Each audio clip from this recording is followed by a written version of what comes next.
Have you got a Shopify collection that you're looking to hide or disable? In this quick video, I'm going to show you how to do it the right way and ensure that you don't leave behind any broken links. So from the home dashboard, we need to go to products, then collections. And from here, we need to find the collection that we want to disable. Mine is just here. But if you have a long list, you can use this search and filter, type in a keyword, and from there, tick this checkbox, click exclude from channels, select the channels you want to disable this collection from, and now we can see this excluded from all sales channels. An alternative way of doing it is by clicking into the collection itself, and then in this publishing area, we can click on manage, deselect, click on done, then click save. So either method works, it's just down to you whichever one you want to use. Now from the front end, on the drop down for by collection, you'll see that there's this link to the collection still. And if I click on that, we get this 404 page. So we now need to do a few things. First of all, remove it from the navigation. Secondly, set up a redirect. And thirdly, check if there are any other links on the site pointing to this collection. So let's go ahead and remove it from the navigation. From here, we want to click on content, menus, and then in this example, it's on the main menu. And all we need to do is find the link, hover over, click on the bin, remove, and save. So that's step one done. Now let's add a redirect. We just want to click on this menus again. And then in the top right, we'll see the button for redirects. Let's create a new one. We need to firstly grab the URL from the old collection.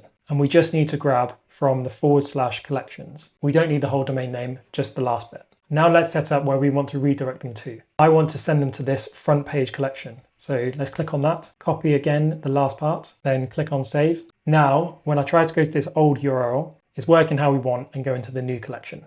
Now the last step is to check if you're linking to that old collection anywhere else on the site. Worst case, if they clicked on it, they will now get redirected, but it's best practice to clean up the rest of your site too. So for me, I am still linking to that old collection. So when I click on that, it's just going to send this in a loop. So I now need to go and update this here. And this is managed in the theme editor. So we go to online store, then click on customize. And from this drop-down menu at the top, we want to edit the collection template. Click on the link I want to update. And here I'm going to edit this link and point it to another collection. Update the wording as well, then save, refresh the front. And you're all set. You've successfully disabled the collection in Shopify without leaving any broken links behind. If you found this helpful and want more Shopify tips, don't forget to like and subscribe, and I'll see you in the next one.